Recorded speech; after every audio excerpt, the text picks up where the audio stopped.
আসসালামু আলাইকুম। এটিএন বাংলা সংবাদে সবাইকে স্বাগত জানাচ্ছি। আফরোজ আক্তার কামাল। শুরুতেই বিআরবি কেবলস সংবাদ শিরোনাম। পিআর পদ্ধতিতে নির্বাচনের দাবিতে 7টি ইসলামী দলের রাজধানীতে বিক্ষোভ সমাবেশ। আলোচনার টেবিলে সমাধান দেখছে না জামায়াত। বিদ্যমান কাঠামোতে নির্বাচন হলে আবার ফ্যাসিবাদের জন্ম হবে। পিআর পদ্ধতিতে নির্বাচনের দাবিতে আন্দোলন দেশের গণতন্ত্রের জন্য ভালো নয়, মন্তব্য মির্জা ফখরুলের। অস্থিতিশীলতার জন্য রাজনৈতিকভাবে ক্ষতিপূরণ দিতে হবে আমির খসরু। রাজপথ নয়, চলমান বিরোধের নিষ্পত্তি হবে ঐকমত্য কমিশনে। প্রেস সচিব, নির্বাচনী কর্মকর্তারা অনিয়ম করলে মুখোমুখি হতে হবে শাস্তির নতুন আইনের অনুমোদন। ক্ষমতা পাকাপোক্ত করতে জুলাই আন্দোলনে গণহত্যা চালায় শেখ হাসিনা সরকার। ট্রাইব্যুনালের নাহিদ ইসলাম তার সাক্ষ্য মামলা প্রমাণে গুরুত্বপূর্ণ ভূমিকা রাখবে চিফ প্রসিকিউটর। এবং জাতীয় সংসদ নির্বাচন ও রোজার কারণে এগিয়ে আনা হলো অমর 21-এর বইমেলা। শুরু হবে চলতি বছরের 17 ডিসেম্বর, বাংলা একাডেমির সিদ্ধান্ত। শুনছিলেন বিআরবি কেবলস সংবাদ শিরোনাম, এবার বিস্তারিত। পিআর পদ্ধতিতে নির্বাচনের দাবিতে রাজধানীতে বিক্ষোভ করেছে জামায়াতে ইসলামী সহ 7টি ইসলামী দল। বিক্ষোভ সমাবেশে জামায়াতে ইসলামীর নেতারা বলেন, আলোচনার টেবিলে সমাধান হচ্ছে না বলেই তারা আন্দোলনে নেমেছেন। এই সময় দলের সেক্রেটারি জেনারেল অধ্যাপক মিয়া গোলাম পরোয়ার বলেন, জুলাই সনদের আইনি ভিত্তি দিতে একটি দল বাধা দিচ্ছে। কোনো টালবাহানা না করে সনদের আলোকে ফেব্রুয়ারিতে জাতীয় নির্বাচন দেওয়ার দাবি জানান তিনি। জুলাই সনদ, পিআর দৃশ্যমান বিচার সহ 5 দফা দাবিতে রাজধানীতে বিক্ষোভ মিছিলের আগে জামায়াত নেতারা বলেন, দেশে আওয়ামী স্টাইলে আর কোনো নির্বাচন হতে দিবে না জনগণ। এদিকে জুলাই সনদের ভিত্তিতে আগামী ফেব্রুয়ারিতে জাতীয় নির্বাচন সহ কয়েকটি অভিন্ন দাবিতে ইসলামী আন্দোলন বাংলাদেশ সহ কয়েকটি দল কর্মসূচি পালন করে। রিপোর্ট আদিন সজীবের।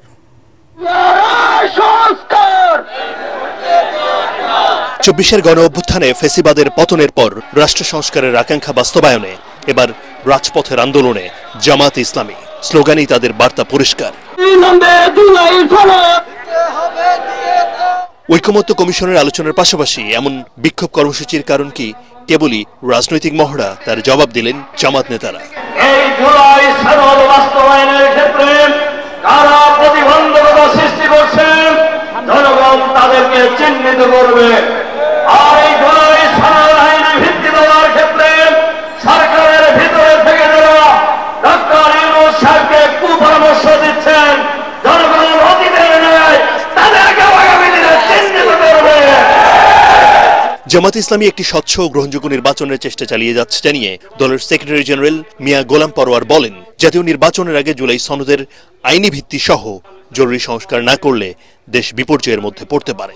এখন যেহেতু অন্তর্বর্তীকালীন একটি নির্দলীয় সরকার, এটাই হচ্ছে জুলাই সনদের একটা জাতীয় ভিত্তি, সাংবিধানিক ভিত্তি, আইনি ভিত্তি দেওয়ার সবচেয়ে উপযুক্ত নিরাপদ সময়। সেজন্য কোন টালবাহানা না করে আমরা ঐকমত্য কমিশনকে এবং সরকারকে, যেহেতু সরকার প্রধানই হচ্ছে ঐকমত্য কমিশনের প্রধান, আপনি সকলকে ডাকুন, কোন সংকট তৈরি না করে আপনি কনস্টিটিউশন অর্ডারের মধ্য দিয়ে, একটা রেফারেন্ডামের মধ্য দিয়ে, এখনো সময় আছে, আপনি ইলেকশন এই সনদের ভিত্তিতে নির্বাচন করুন। কোন রাজনৈতিক দল বা সরকারের ভেতরে বাইরে যারাই ষড়যন্ত্র করবে তাদের প্রতিরোধ করারও হুঁশিয়ারি দেয় জামাত ইসলামী। অন্তর্বর্তীকালীন সরকারকে হুঁশিয়ার করতে চাই, আমরা আপনাদের বাসভবন ঘেরাও করতে দ্বিধাবোধ করব। এদিকে একই দাবিতে ইসলামী আন্দোলন, বাংলাদেশ খেলাফত মজলিস, নেজামে ইসলাম পার্টি সহ 7টি রাজনৈতিক দল কর্মসূচি পালন করে। যদি আপনারা মনে করেন ঐকমত্য কমিশন আপনার সিদ্ধান্ত করতে না পারেন, সহজ কথা, আপনার গণভোট দেন, রেফারেন্ডাম দেন। যদি জনগণ পিআর সিস্টেম নির্বাচনের পক্ষে থাকে তাহলে আমরা অবশ্যই দাবি করতে পারি, আর যদি জনগণ পিআর সিস্টেম নির্বাচন না চায় তাহলে আমরা দাবি করব না। জুলাই সনদের পূর্ণাঙ্গ বাস্তবায়ন এবং জাতীয় সংসদের উভয় কক্ষে সংখ্যানুপাতিক পদ্ধতি চালু করার দাবিও জানান তারা। আমরা নির্বাচনের আগে আইনি ভিত্তি চাই। আদিন সজীব, এটিএন বাংলা, ঢাকা। তাদের দোসররা এখনো রয়েছে।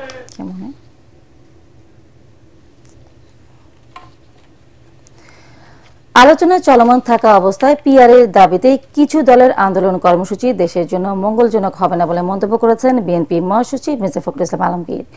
সিঙ্গাপুর থেকে দেশে ফিরে বিমানবন্দরে তিনি বলেন, বাংলাদেশের ভবিষ্যতের বিষয়ে দেশের মানুষই সিদ্ধান্ত নেবে, বাইরের হস্তক্ষেপের কোনো প্রয়োজন নেই। অন্যদিকে দলের স্থায়ী কমিটির সদস্য আমির খসরু মাহমুদ চৌধুরী জানান, নির্বাচনকে সামনে রেখে কেউ যদি দেশকে অস্থিতিশীল করতে চায় তাহলে তাদের রাজনৈতিকভাবে ক্ষতিপূরণ দিতে হবে। কামরুজ্জামান রাজীবের রিপোর্ট। চিকিৎসা শেষে সহধর্মিণীকে নিয়ে সিঙ্গাপুর থেকে দেশে ফিরে সাংবাদিকদের মুখোমুখি হন বিএনপি মহাসচিব। সাম্প্রতিক রাজনৈতিক পরিস্থিতি নিয়ে সাংবাদিকদের প্রশ্নের জবাবে তিনি বলেন, অমীমাংসিত বিষয়ে ঐক্যমত্যে পৌঁছতে যখন আলোচনা চলছে তখন হঠাৎ পিআর সহ বিভিন্ন দাবিতে ইসলামিক দলগুলোর আন্দোলন কর্মসূচির ভালো ফল হবে না। এ ধরনের দ্বিমুখী সিদ্ধান্তে দেশের গণতন্ত্র বাধাগ্রস্ত হবে মন্তব্য করে আলোচনার মাধ্যমে সব সমস্যার সমাধান হবে বলে আশা প্রকাশ করেন মির্জা ফখরুল। এটা কোনো প্রয়োজন ছিল না, কারণ আলোচনা তো শেষ হয়নি, এখন আলোচনা চলছিল। আলোচনা চলা অবস্থায় এই ধরনের কর্মসূচির অর্থই হচ্ছে যে একটা অহেতুক একটা চাপ সৃষ্টি করা, যেটা আমি মনে করি যে গণতন্ত্রের জন্য শুভ নয় এবং সঠিক সিদ্ধান্ত নেওয়ার ব্যাপারেও শুভ নয়। আমরা পিআরের পক্ষে নই, কারণ আমরা মনে করি যে বাংলাদেশের পিআরের কোনো প্রয়োজনীয়তা নাই। যেটাই করা হোক সেটা জনগণের সমর্থনটা হচ্ছে সবচেয়ে বড় প্রয়োজন। জনগণের সমর্থন আসে নির্বাচনের মধ্য দিয়ে, যে পার্লামেন্ট আসে সেই পার্লামেন্টের মধ্যে সেটা আসে।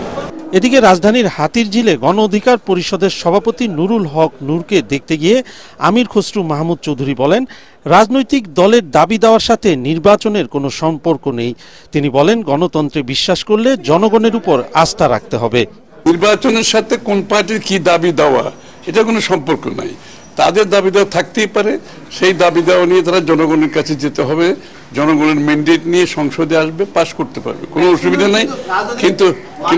কিন্তু নির্বাচনী প্রক্রিয়ার সাথে এগুলো কোনো সম্পর্ক নেই। কেউ যদি অস্থিতিশীল করতে চায় তাদেরকে রাজনৈতিকভাবে এটার জন্য ক্ষতিপূরণ দিতে হবে। নির্বাচনের মাধ্যমে জনগণের ম্যান্ডেট নিয়ে নিজেদের দাবি পূরণের আহ্বান জানিয়ে তিনি বলেন, অন্যথায় দেশে স্থিতিশীলতা আসবে না, পরাজিত শক্তির ফিরে আসার দ্বার উন্মোচিত হবে। তাদেরকে রাজনৈতিকভাবে। কামরুজ্জামান রাজীব, এটিএন বাংলা, ঢাকা। ফেব্রুয়ারিতে জাতীয় নির্বাচনকে সামনে রেখে দেশের প্রতিটি ভোটারের আস্থা অর্জন করাই বিএনপির লক্ষ্য বলে জানিয়েছেন দলের ভারপ্রাপ্ত চেয়ারম্যান তারেক রহমান। ফেসবুকে এক পোস্টে তিনি জানান, তরুণ প্রজন্মের আশা আকাঙ্ক্ষার প্রতিফলন ঘটাতে চায় বিএনপি। সমন্বিত প্রয়াসের মাধ্যমে বিএনপি সর্বক্ষেত্রে স্বচ্ছতা ও জবাবদিহিতা নিশ্চিত করতে চায়। ইতিমধ্যে নানা অভিযোগের প্রেক্ষিতে ৭,০০০-এরও বেশি দলীয় সদস্যের বিরুদ্ধে সাংগঠনিক ব্যবস্থা নেওয়া হয়েছে। দুর্নীতি, চাঁদাবাজি এবং অসদাচরণের দায়ে অনেককে পদচ্যুত ও বহিষ্কার করা হয়েছে।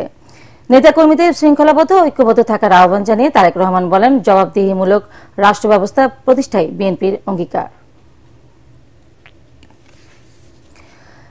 নির্বাচনে দায়িত্ব পালনে অবহেলা বা অনিয়ম করলে শাস্তির বিধান রেখে আইনের সংশোধন করছে সরকার।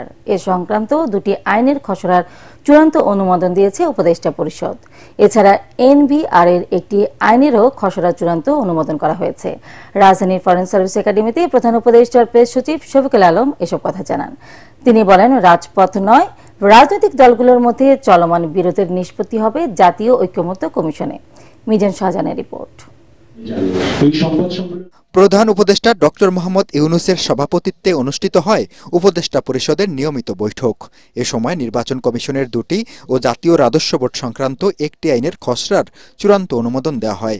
চলমান সংস্কার কার্যক্রমের অগ্রগতি নিয়ে আলোচনা হয় বৈঠকে। পরে ফরেন সার্ভিস একাডেমিতে প্রধান উপদেষ্টার প্রেস সচিব শফিকুল আলম জানান, বৈঠকে মন্ত্রণালয়গুলোকে নির্দেশনা দেওয়া হয়েছে কমিশন স্বপ্রণোদিত হয়ে যেসব সংস্কার করেছে সেগুলোর তালিকা করার জন্য। ৭৭টি অতি গুরুত্বপূর্ণ সংস্কারের মধ্যে ২৪টি অলরেডি বাস্তবায়িত হয়েছে এবং আংশিক বাস্তবায়িত হয়েছে ১৪টি, বাকিগুলো খুবই দ্রুত গতিতে বাস্তবায়নের পথে আছে। প্রধান উপদেষ্টা যুক্তরাষ্ট্র সফরে ৪ রাজনৈতিক নেতা সফর সঙ্গী হওয়ার প্রসঙ্গে সাংবাদিকদের প্রশ্নের জবাবে প্রেস সচিব বলেন, এবারের জাতিসংঘ অধিবেশন খুবই গুরুত্বপূর্ণ। প্রধান উপদেষ্টার আমন্ত্রণেই যুক্তরাষ্ট্র সফরে সঙ্গী হচ্ছেন তারা। পলিটিক্যাল পার্টিগুলো আমাদের অংশীজন, সেই জন্য তাদেরকে চিফ অ্যাডভাইজারের আমন্ত্রণে তারা তার সাথে যাচ্ছেন ইউনাইটেড নেশন জেনারেল অ্যাসেম্বলিতে জয়েন করার জন্য।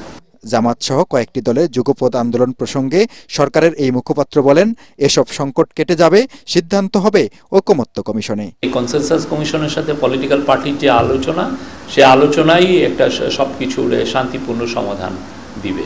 মিজান শাহজাহান, এটিএন বাংলা, ঢাকা।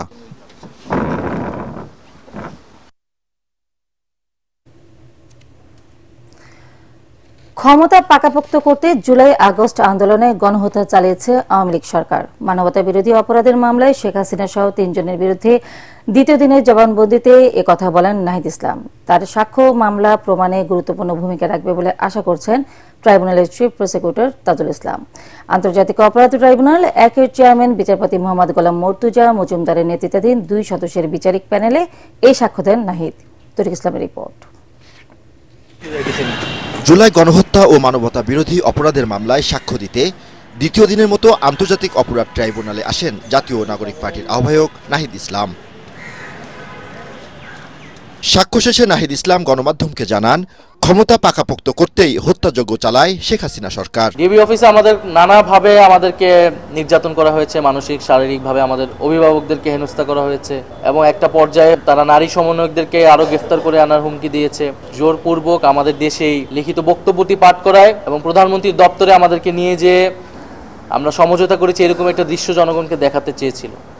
আমরা তখন অনশন শুরু করি এবং বাইরে যেহেতু রিট হয়েছিল, আইনজীবীরা আন্দোলন করছিল, আমাদের শিক্ষকরা এবং সাধারণ মানুষ আন্দোলন করছিল আমাদের মুক্তির দাবিতে, সেই প্রেক্ষাপটে আমাদেরকে তখন ডিবি ছাড়তে বাধ্য হয়। জবানবন্দিতে জুলাই হত্যা ও গুমের সাথে জড়িত বিভিন্ন বাহিনীর সদস্যদের শাস্তির দাবি জানান নাহিদ ইসলাম।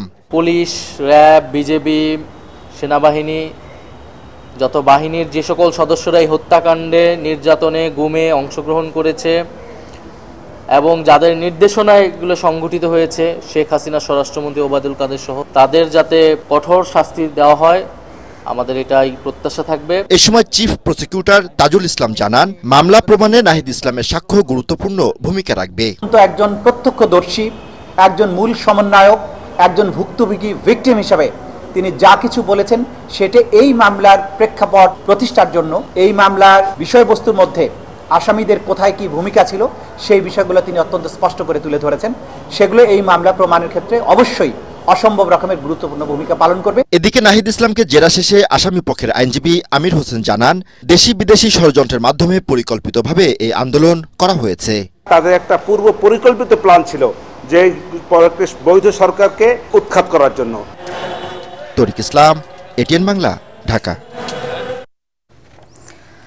চট্টগ্রাম বিশ্ববিদ্যালয় কেন্দ্রীয় ছাত্র সংসদ, চাকসু ও হল সংসদ নির্বাচনে প্যানেল ঘোষণা করেছে ছাত্রদল ও ছাত্র শিবির।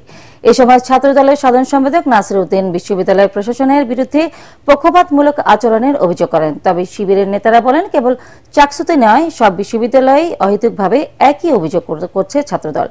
এদিকে চাকসুতে 26টি পদের বিপরীতে ফর্ম জমা পড়েছে 429টি, আর 14টি হল সংসদের 15টি পদের বিপরীতে জমা পড়েছে 502 ফর্ম। চট্টগ্রাম থেকে আবুল হাসনাতের রিপোর্ট, জানাচ্ছেন ঐশী গোস্বামী প্রমা। মাত্র কয়েক সপ্তাহ আগে জোবরা গ্রামের অধিবাসীদের সাথে সহিংসতার পর চাকসু নির্বাচনকে কেন্দ্র করে সবুজে ঘেরা চট্টগ্রাম বিশ্ববিদ্যালয় ক্যাম্পাসে বিরাজ করছে আনন্দমুখর পরিবেশ। মনোনয়নপত্র দাখিলের শেষ দিনে শিক্ষার্থীদের আগ্রহের কেন্দ্রবিন্দুতে ছিল ছাত্রদল ও ছাত্র শিবিরের প্যানেলকে ঘিরে। ছাত্রদল সমর্থিত প্যানেল থেকে নির্বাচন করবেন বাংলাদেশ জাতীয়তাবাদী ছাত্রদল চট্টগ্রাম বিশ্ববিদ্যালয় শাখার সাংগঠনিক সম্পাদক জনাব সাজ্জাদ হোসেন হৃদয়। অপরদিকে বেলা 2:45টায় বিশ্ববিদ্যালয়ের জারুলতলায় সংগঠনের কেন্দ্রীয় নেতা সাইদুল ইসলাম সম্প্রীতির শিক্ষার্থী জোট নামে শিবিরের প্যানেল ঘোষণা করেন। এই প্যানেলে কার্যনির্বাহী সদস্য পদে স্থান পেয়েছে দৃষ্টি প্রতিবন্ধী প্রার্থী আকাশ দাস। বাংলাদেশ ইসলামী ছাত্র শিবির কেন্দ্রীয় কার্যকরী পরিষদের সম্মানিত সদস্য এবং চট্টগ্রাম বিশ্ববিদ্যালয় ইতিহাস বিভাগের মেধাবী ছাত্রনেতা, রাজপথের লড়াকু সৈনিক ইব্রাহিম হোসেন রনি। সংবাদ সম্মেলনে পাল্টাপাল্টি অভিযোগ ছিল ছাত্রদল ও শিবির নেতাদের। অব্যবস্থাপনার পরেও আমরা চট্টগ্রাম বিশ্ববিদ্যালয়ে সাধারণ শিক্ষার্থীদের স্বার্থকে প্রাধান্য রাখতে আমরা এখানে নির্বাচন করছি। চট্টগ্রাম বিশ্ববিদ্যালয় না, দেশের সকল বিশ্ববিদ্যালয়ে তারা এই অভিযোগের তীরটা তোলার চেষ্টা করে এটা তাদের একটা দেউলিয়াতের বহিঃপ্রকাশ। নির্বাচনে সবার জন্য সমান সুবিধা নিশ্চিত করার কথা জানিয়েছেন চাকসুর প্রধান নির্বাচন কমিশনার ডক্টর মনির উদ্দিন। আমি চাই প্রত্যেকটি শিক্ষার্থী তাদের এই ক্যাম্পাসটাকে নিজের মতো করে নিজের মতো ভালোবাসুক। এদিকে রাজশাহী বিশ্ববিদ্যালয় ক্যাম্পাসেও বিরাজ করছে উৎসবের আমেজ। 11টি প্যানেল এবং স্বতন্ত্র মিলিয়ে 903 জন প্রার্থী চালাচ্ছেন প্রচারণা। ঐশী গোস্বামী, প্রমা, এটিএন বাংলা। অটোমেশন প্রক্রিয়ার নানা জটিলতায় কাঙ্ক্ষিত বেসরকারি মেডিকেল কলেজে ভর্তি হতে না পারায় হতাশ ভুক্তভোগী শিক্ষার্থীরা। দ্রুত এই প্রক্রিয়া বাতিল করার দাবি জানান তারা। বেসরকারি মেডিকেল কলেজ অ্যাসোসিয়েশনের সভাপতি ডাক্তার শেখ মহিউদ্দিন জানান, অটোমেশনের কারণে মেডিকেল শিক্ষা থেকে ছিটকে পড়ছেন অনেক শিক্ষার্থী। তাই প্রতি বছর অনেক আসন শূন্য থাকছে মেডিকেল কলেজগুলোতে। এই সংকট নিরসনে পদক্ষেপ নিতে সরকারের প্রতি আহ্বান জানান তিনি। মনির হোসেন তপু রিপোর্ট। মেডিকেল ভর্তি পরীক্ষায় 2024-25 শিক্ষাবর্ষে অংশ নেয়া প্রায় 1,32,000 শিক্ষার্থীর মধ্যে উত্তীর্ণ হয় 60,095 জন। 67টি বেসরকারি মেডিকেল কলেজের 6,295টি আসন বরাদ্দ থাকলেও এখনও 467টি আসন শূন্য রয়েছে। প্রশ্ন উঠেছে, পরীক্ষায় যোগ্যতা প্রমাণ দেয়া শত শত শিক্ষার্থী থাকা সত্ত্বেও কেন আসনগুলো ফাঁকা রয়েছে? শিক্ষার্থীরা বলছেন, পছন্দের মেডিকেল কলেজে ভর্তি হতে না পারায় অনেকে আগ্রহ হারাচ্ছেন এই সেক্টরে লেখাপড়ায়। অটোমেশনের কারণে আমাদের মেরিট অনুযায়ী আমি আমার যোগ্যতাটা প্রমাণ করতেছি, কিন্তু আমি আমার পছন্দের কলেজ যেটা সেটাতে আমি ভর্তি হতে পারতেছি না। মেডিকেল এমনি তো আপনারা সবাই জানেন যে মেডিকেলে অনেক প্রেশার থাকে, মেন্টালি কি প্রেশার, ওই সময় বাবা মার প্রয়োজনটা সব থেকে বেশি হয়। এই জিনিসটা যদি আসলে ক্যান্সেল করা যায় তাহলে বেশি বেটার হয়। আমরা যে আমাদের পছন্দ কলেজ চুজ করে ওই কলেজেই পড়তে পারি, তাহলে এটা সব থেকে বেশি বেস্ট। অটোমেশন প্রক্রিয়ায় এবছর কয়েক ধাপে ভর্তি প্রক্রিয়া চলমান থাকায় শিক্ষা কার্যক্রম থেকে 4-5 মাস পিছিয়ে পড়েছে অনেক শিক্ষার্থী। অটোমেশনের নামে বেসরকারি মেডিকেল খাতকে ধ্বংস করার ষড়যন্ত্র চলছে বলে দাবি করছেন বেসরকারি মেডিকেল কলেজ কর্তৃপক্ষ। অটোমেশনের ফলে আমরা সম্পূর্ণ ছাত্র পাচ্ছি না, যার ফলে হয়েছে কি আমাদের শিক্ষকের বেতন সহ অন্যান্য যে সমস্ত খরচাদি আছে সেগুলো আমরা সংকলন করতে পারছি না। স্থবিরতা যেটা হচ্ছে অ্যাডমিশনের কারণে আমরা উজ্জ্বল স্টুডেন্টদেরকে হারাচ্ছি বিভিন্ন সেক্টরে। তো যার জন্য দেখা যাচ্ছে যে ভর্তি যেটা ছিল পরিপূর্ণ অন্যান্য মেডিকেল কলেজ অন্যান্য সময়, সেক্ষেত্রে আমরা বঞ্চিত হচ্ছি এবং ফরেনাররাও এটা দেখে তারা আমাদের বাংলাদেশে এসে লেখাপড়া করার উদ্যোগটা হারিয়ে ফেলছে। স্বয়ংক্রিয় পদ্ধতিতে ভর্তি প্রক্রিয়া চালু হওয়ার পর থেকে বিশৃঙ্খলা দেখা দিচ্ছে বলে জানিয়েছেন বেসরকারি মেডিকেল কলেজ অ্যাসোসিয়েশনের সভাপতি ডাক্তার শেখ মহিউদ্দিন।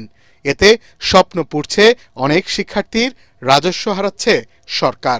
সরকার তার মেডিকেল কলেজ ঠিক না করে আমাদের বেসরকারি মেডিকেল কলেজে ক্ষমতা এই ব্যারিয়ার তৈরি করে, বিভিন্ন রকম বাধা বিপত্তি তৈরি করে। এটা আমাদের মানসিকতা সমস্যা, যার কারণে আমাদের দেশটাকে উন্নত করা যাচ্ছে না।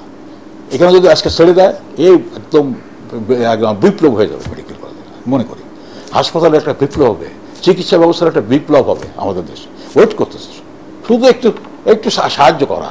ঘুরায় পেঁচায় আমি অটোমেশন কেন রাখবো? দেখতে তো ফল খারাপ, যে আমার সিট খালি যাচ্ছে, স্টপ, নতুন জায়গায় গেলাম।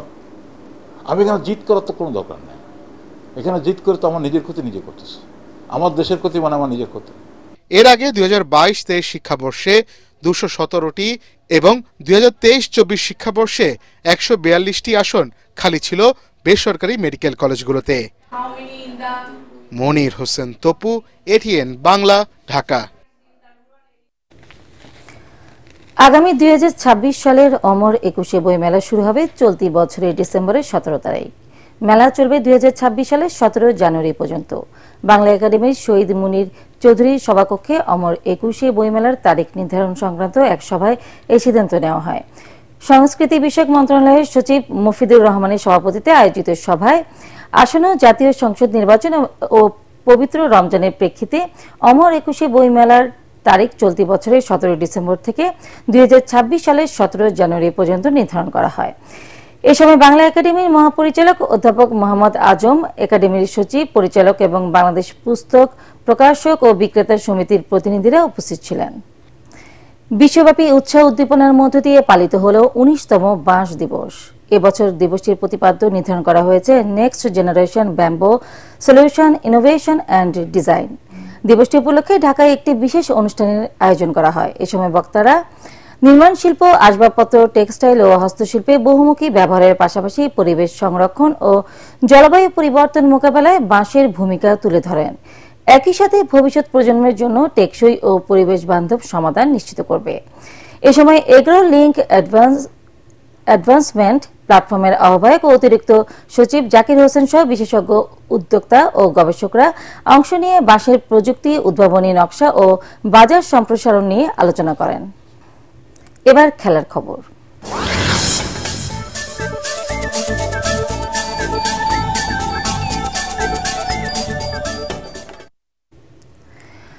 বাংলাদেশ নৌবাহিনীর আয়োজনে ঢাকার বনানী নৌবাহিনী সদর দপ্তর সুইমিং কমপ্লেক্সে শেষ হল আন্তঃবাহিনী সাঁতার, ওয়াটার পোলো ও ড্রাইভিং প্রতিযোগিতা 2025। 5 দিনব্যাপী এই আসরে নৌবাহিনী 19টি স্বর্ণ, 4টি রৌপ্য ও 7টি ব্রোঞ্জ জিতে শীর্ষস্থান অধিকার করে। এছাড়া সেনাবাহিনী 4টি স্বর্ণ, 19টি রৌপ্য ও 12টি ব্রোঞ্জ পেয়ে দ্বিতীয় এবং বিমান বাহিনী 4টি ব্রোঞ্জ জিতে তৃতীয় স্থান অর্জন করে। নৌবাহিনীর সামিউল ইসলাম ও কাজল মিয়া 4টি করে স্বর্ণ জিতে যৌথভাবে সেরা খেলোয়াড় নির্বাচিত হন। সমাপনী দিনে প্রধান অতিথি সহকারী নৌবাহিনী প্রধান রিয়ার অ্যাডমিরাল মোহাম্মদ মুসা বিজয়ীদের মধ্যে হাতে পুরস্কার তুলে দেন। এ সময় 3 বাহিনীর ঊর্ধ্বতন সামরিক কর্মকর্তা ও বিপুল সংখ্যক সামরিক সদস্য উপস্থিত ছিলেন।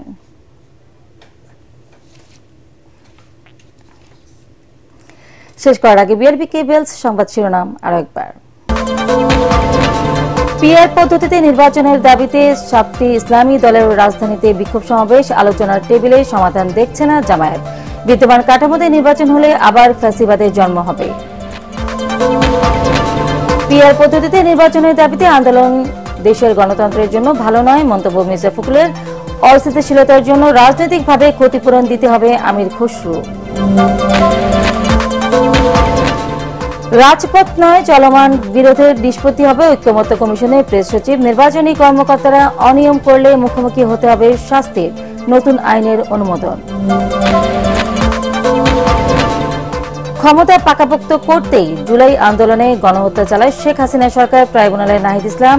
তার সাক্ষ্য মামলা প্রমাণে গুরুত্বপূর্ণ ভূমিকা রাখবে চিফ প্রসিকিউটর। এবং জাতীয় সংসদ নির্বাচন ও রোজার কারণে এগিয়ে আনা হলো অমর 21-এর বইমেলা। শুরু হবে চলতি বছরের 17 ডিসেম্বর, বাংলা একাডেমির সিদ্ধান্ত। পরবর্তী সংবাদ দেখার আমন্ত্রণ জানিয়ে এখনকার মতো শেষ করছি এটিএন বাংলা সংবাদ। ইউটিউবে দেখতে ব্রাউজ করুন youtube/এটিএন বাংলা নিউজ। ধন্যবাদ সবাইকে।